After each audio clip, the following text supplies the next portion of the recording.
नमस्कार साथियों।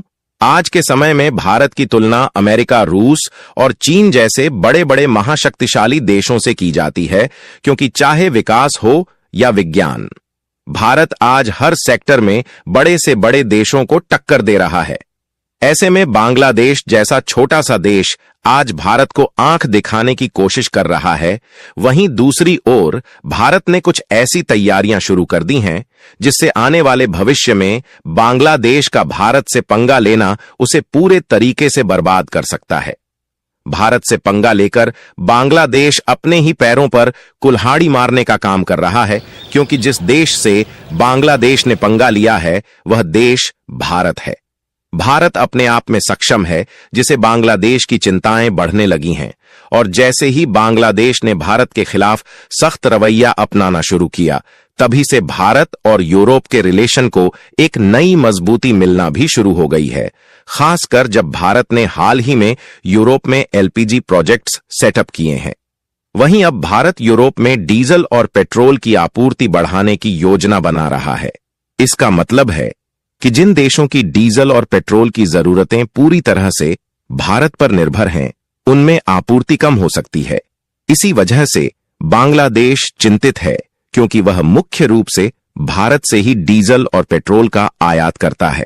आइए इस वीडियो में पूरी जानकारी समझते हैं, लेकिन वीडियो में आगे बढ़ने से पहले भारत ने बांग्लादेश को बहुत अच्छा सबक सिखा रहा है, तो उसके लिए इस वीडियो को लाइक करें, चैनल को सब्सक्राइब करें और कमेंट में जय श्री राम जरूर लिखें। दरअसल नेपाल, भूटान और बांग्लादेश जैसे भारत के पड़ोसी देशों में डीजल और पेट्रोल की आपूर्ति भारत से ही होती है। हालांकि भारत सीधे तौर पर इन्हें डीजल और पेट्रोल नहीं बेचता, लेकिन ये देश अन्य तरीकों से भारत से ईंधन का आयात करते हैं। भारत इन देशों को डीजल और पेट्रोल सस्ते कीमत पर एक्सपोर्ट करता है। दोस्तों, ऐसे में भारत के द्वारा डीजल और पेट्रोल की सप्लाई बंद कर दी जाए तो उनके पास एलपीजी और सीएनजी गैसों की भी कमी हो सकती है। दूसरी ओर यूरोप के देशों ने हाल ही में भारत पर जिस तरह से भरोसा जताया है, उससे भारत भी उनकी मदद करने में पीछे नहीं हट रहा है। इसी कारण भारत ने यूरोप को पहले से भी अधिक मात्रा में पेट्रोल और डीजल की आपूर्ति शुरू कर दी है। एक रिपोर्ट के अनुसार भारत की प्रसिद्ध डीजल और petrol supplier company Petronet Europe में डीजल और पेट्रोल की सप्लाई को शुरू करने जा रही है। खास बात यह है कि इस बार यह सप्लाई सीधे पाइपलाइन के माध्यम से की जाएगी, जिससे ट्रांसपोर्टेशन की लागत कम हो सकेगी। भारत और यूरोप के बीच यह एक लंबी अवधि का समझौता होने वाला है, जिसके तहत यूरोप में डीजल और पेट्रोल की सप्लाई पाइपलाइन के जरिए की जाएगी। आपको बता दूं कि 2023 में भारत और बांग्लादेश के बीच एक डील हुई थी, जिसमें 2024 में भारत को बांग्लादेश को डीजल और पेट्रोल की सप्लाई करनी थी। लेकिन हाल ही में बांग्लादेश के चीन के साथ बढ़ते रिश्तों के कारण भारत ने बांग्लादेश को सबक सिखाने का फैसला किया है। यह स्थिति बांग्लादेश को मालदीव जैसी स्थिति में ला सकती है, जहां उसे अपने फैसलों पर पुनर्विचार करना पड़ेगा। भारत ने यूरोप के साथ एक डील की है, जिसमें हर साल 300 मेगावाट डीजल और पेट्रोल सप्लाई की जाएगी। शुरुआत में सप्लाई कंटेनरों से होगी और आगे चलकर पाइपलाइन के जरिए, ताकि लागत कम हो सके। यूरोप में इस समय डीजल और पेट्रोल की मांग बहुत ज्यादा है, क्योंकि उनके पास रिफाइन करने के लिए गैस की कमी है। भारत और यूरोप के बीच हुई डील के तहत भारत हर दिन 50 कंटेनरों में 1000 टन डीजल और पेट्रोल सप्लाई करेगा। शुरुआत में यह सप्लाई कंटेनरों के माध्यम से आयरलैंड के जरिए की जाएगी। दोस्तों, आपको बता दूं कि भारत को अपनी डीजल और पेट्रोल की जरूरत का 45% हिस्सा अन्य देशों से खरीदना पड़ता है, इसलिए वह सस्ते विकल्पों की तलाश में था। इस खोज के तहत भारत ने कतर से सस्ते दामों पर डीजल और पेट्रोल खरीदने के लिए एक समझौता किया है, जो अगले 20 सालों तक जारी रहेगा।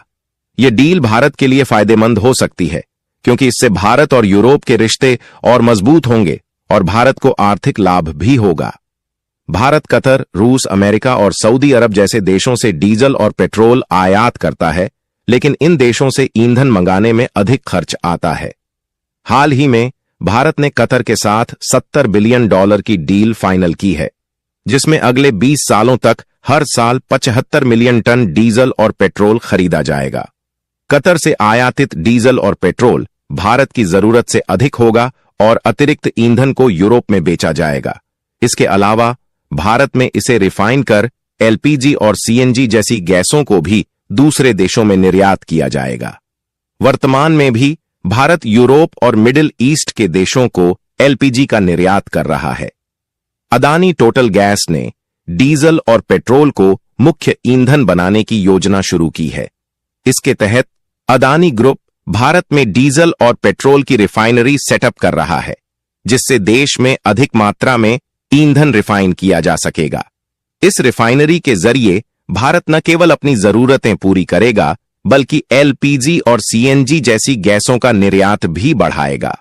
हाल की एक रिपोर्ट निकलकर सामने आई है कि बांग्लादेश भारी कर्ज में डूब चुका है, जिससे यह आशंका बढ़ गई है कि चीन बांग्लादेश के द्वीपों पर कब्जा कर सकता है। जैसा कि हम जानते हैं, भारत और बांग्लादेश के संबंध पिछले कुछ समय से तनावपूर्ण हो गए हैं। ये तनाव केवल राजनीतिक नहीं है, बल्कि जमीनी स्तर पर भी देखने को मिल रहा है। हाल ही में भारत और बांग्लादेश के बॉर्डर पर तनाव तब बढ़ गया जब भारतीय सुरक्षा बलों ने सीमा पर एक फेंसिंग बनाने की कोशिश की। बांग्लादेशी गार्ड्स ने इस पर आपत्ति जताई, जिससे दोनों देशों के बीच तनाव और बढ़ गया।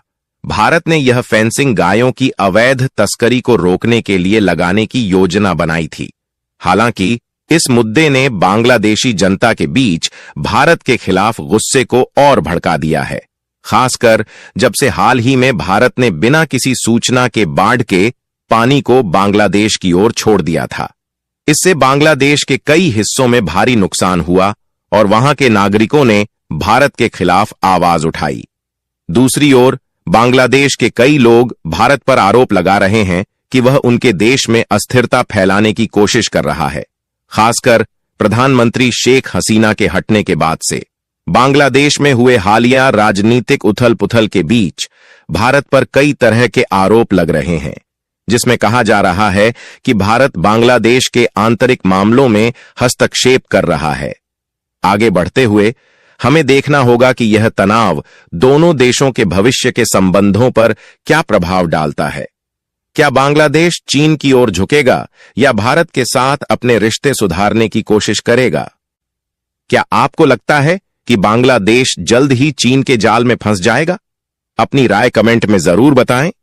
भारत और यूरोप